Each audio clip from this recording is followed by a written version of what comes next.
కాంగ్రెస్ అగ్రనేత రాహుల్ గాంధీపై BRS working president KTR తీవ్ర స్థాయిలో విరుచుకుపడ్డారు. ఢిల్లీలో విద్యార్థుల కోసం ధర్నా నాటకాలు చేసే రాహుల్ తెలంగాణలో కాంగ్రెస్ లాఠీచార్జిపై ఎప్పుడు ధర్నా చేస్తారని ప్రశ్నించారు. విద్యార్థులపై ఆయనకు నిజంగా ప్రేమ ఉంటే హైదరాబాద్లో రేవంత్ రెడ్డి జూబ్లీహిల్స్ ప్యాలెస్ ముందు ధర్నా చేస్తావా అని నిలదీశారు. విద్యార్థులకు ఢిల్లీలో ఒక నీతి, తెలంగాణలో మరో నీతి అని మండిపడ్డారు. తెలంగాణలో విద్యార్థులపై కాంగ్రెస్ ప్రభుత్వం చేస్తున్న దాష్టికంపై కేటీఆర్ ఆగ్రహం వ్యక్తం చేశారు. రాజ్యాంగ హక్కులు ఢిల్లీ విద్యార్థులకేనా, తెలంగాణ విద్యార్థులకు వర్తించవా అని నిగ్గదీసి అడిగారు. ఈ మేరకు ఎక్స్లో కేటీఆర్ ట్వీట్ చేశారు.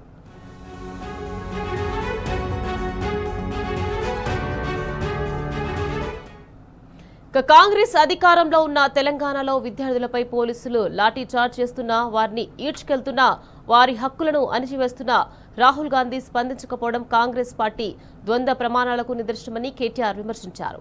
ఇక్కడ విద్యార్థులను చావగొడుతున్న పోలీస్ లాఠీలపై కాంగ్రెస్ పార్టీ గుర్తు ఉన్నందుకే రాహుల్ గాంధీ మౌనంగా ఉంటున్నారని ధ్వజమెత్తారు.